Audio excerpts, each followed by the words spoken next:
تەزویر و ساختەکاری ئەو کەلتورە قێزەونەی دوو حیزبی دەسەڵات لە ماوەی 27 ساڵی ڕابردوو گرنگیان پێداوە و بەهۆی سەختەکاریەوە درێژەیان بەدەسەڵاتیان داوە. ئەوان بەم تەزویرانەش نەوەستان لە هەڵبژاردننی 30 ئەیلول بە هەزاران نفوس و جنسیەیان بە ناوی خەڵکەوە ساختە کرد و دەنجیان پێدا. جاران ئەگەر جنسیە و نفوسی مردووانیان بەکارهێنابێ ئەم جارە لە جیاتی زیندوان دەنجیاندا. دروستکردنی ڕێژەیەکی زۆری نفوس و جنسیە لەلایەن پارتیەوە لە سۆران مەترسی گەورەن بۆ سەرژیانی هاوڵاتیان و ڕێژەی تاوان بەم سەختەکاریەوە زیاد دەکات. بەدەیان هاوڵاتی لە کاتی چوونیان بۆ دەنگدان دەنجیان لە جیاتی درابوو. سەرەڕای ئەوەی ئەو هاوڵاتیانەی نەچوون بۆ دەنگدان بە جنسیە و نفوسی سەختە دەنجیان لە جیاتی درا. هەر سێلانی کۆمەڵ و گۆڕان و یەکگرتوو لە سۆران دوای کۆتایی هاتنی پرۆسەی دەنگدان سەرجەمە و سەختەکاریانیان لە کۆنگرەیەکی ڕۆژنامەوانی خستە ڕوو کەوا حیزبی دەسەڵات لە سۆران ئەنجامی دابوون. ئەم تەزویرە کە ئەکرێتن بە تایبەتی ئەو بەڵگەنامانەی کە تەزویرەکرێن ئەو بەڵگەنامانە بەڕاستی تاوانی زۆر گەورەیان لەوانەیە پێ ئەنجام بدرێتن.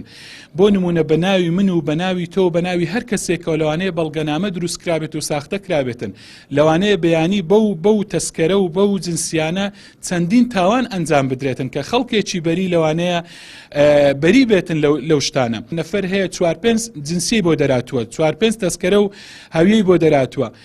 باشە بەوانە بەیانی هەر یەکە و بە ناوێکیشە ئەو کەسە بچێتن خۆی تەعیم کاتن بەو هەموو ناوانە چێ یعنی گرنتی ئەوە دەداتن کە ئەو کەسە ئەو کاتە چەندین بندیواری تر دروست دەبێت و ئەو کاتە بڵێن پەشێمان بوو نیشتێکی هەڵەما کرد. تەزویر غەش پێغەمبەر صلی الله عليه وسلم فەرمیت من غەشەنا فەلەیسە منا و من غەشە فەلەیسە منی.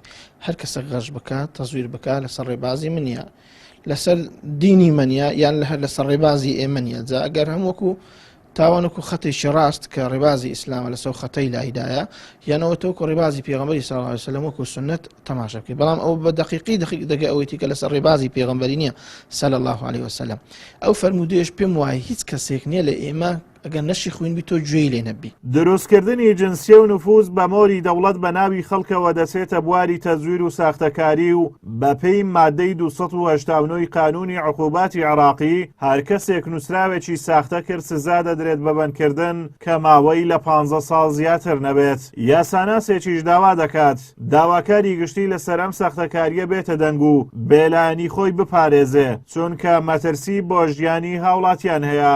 ئەمە یاسای سزای عراقی لە بابی پێنجەمە لە فەسلی یەکەم لە مادە 275 بەدواوە باسی ئەم حاڵەتەی بۆ کردوینە هەر کەسێک هەڵبستێتن مۆری دەوڵەت یاخود ختمی دەوڵەت لەو شتانە بۆ لە نفوسە یاخود بڵێن لە جنسی عراقیە بەکاربێنێتن ئەوە سزایەکەی بۆ بڕیوەتەوە.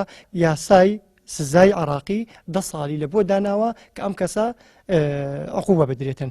گرنجیدانی هەردوو حزبی دەسەڵات بە سەختەکاری و تەزویر لە حکومڕانی وای کردووە حکوومەتێکی لەرزۆکمان هەبێت و یاساکانیشی تەنها لە سەرچینی هەژار و بێپشتیواندا بسەپێنرێت و کاربەدەستانی بەهۆی دزی و ساختەیەوە ببنە ملیاردێر و هاوڵاتیانیشی لە دۆخێکی خراپ گوزەران بکەن.